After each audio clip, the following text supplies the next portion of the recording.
মুখে মধু অন্তরে বিষ, এই প্রবাদ বাক্যটিরই যেন বাস্তব রূপ দিলেন মার্কিন প্রেসিডেন্ট ডোনাল্ড ট্রাম্প।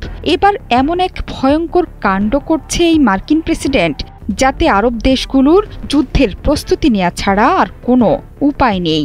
ইসরায়েলের কাছে $6.4 বিলিয়ন অস্ত্র বিক্রির পরিকল্পনা করছে আমেরিকা। ইসরায়েল কাতারে হামলার পরপরই তাদের কাছে এত বিপুল পরিমাণ অস্ত্র বিক্রির সিদ্ধান্ত কেন নিচ্ছে আমেরিকা, তা নিয়ে চলছে চুলচেরা বিশ্লেষণ। কাতারের ঘটনার পরেই আরব দেশগুলো এক মঞ্চে সমবেত হয়েছে।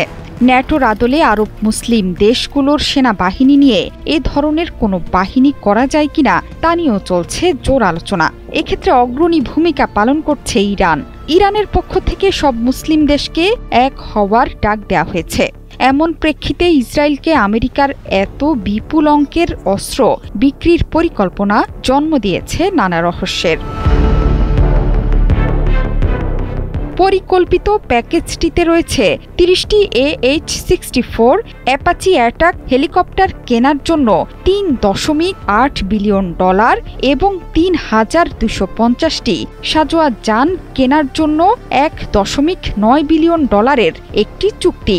এছাড়া আরও $750 মিলিয়ন মূল্যের যন্ত্রাংশ বিক্রয়ে চুক্তি প্রক্রিয়ার মধ্য দিয়ে যাচ্ছে বলে রয়টার্সকে নিশ্চিত করেন এক মার্কিন কর্মকর্তা।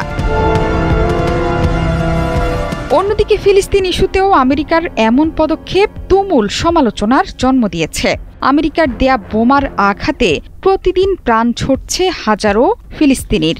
এই দ্বিচারিতার কারণে ট্রাম্পকে ভণ্ড হিসেবে আখ্যা দিচ্ছেন বিশ্বের শান্তিকামী মানুষ। অন্যদিকে শান্তির জন্য ভিন্ন পথে হাঁটছে ইতালি। ইসরায়েলের উদ্দেশ্যে পাঠানো অস্ত্রবাহী জাহাজ আটকে দিয়েছে দেশটির অ্যাড্রিয়াটিক উপকূলের রাভেনা বন্দর। গাজায় ইসরায়েলের চলমান হামলার প্রতিবাদে বন্দর শ্রমিক ও শ্রমিক সংগঠনগুলোর বিক্ষোভের মুখে এই পদক্ষেপ নিতে বাধ্য হয় মেলানি প্রশাসন।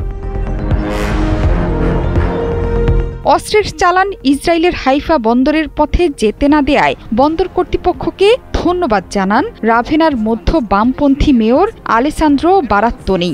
ইতালি ইসরায়েলের কাছে অস্ত্র বিক্রি বন্ধ করার কথা বললেও আমলাতান্ত্রিক ফাঁকফোকরের কারণে অন্য দেশ থেকে অস্ত্র ইতালি হয়ে ইসরায়েলে যেতে পারে, যা মেনে নেওয়া যায় না বলে জানান তিনি। Di fronte a una reazione che è andata oltre il principio di proporzionalità.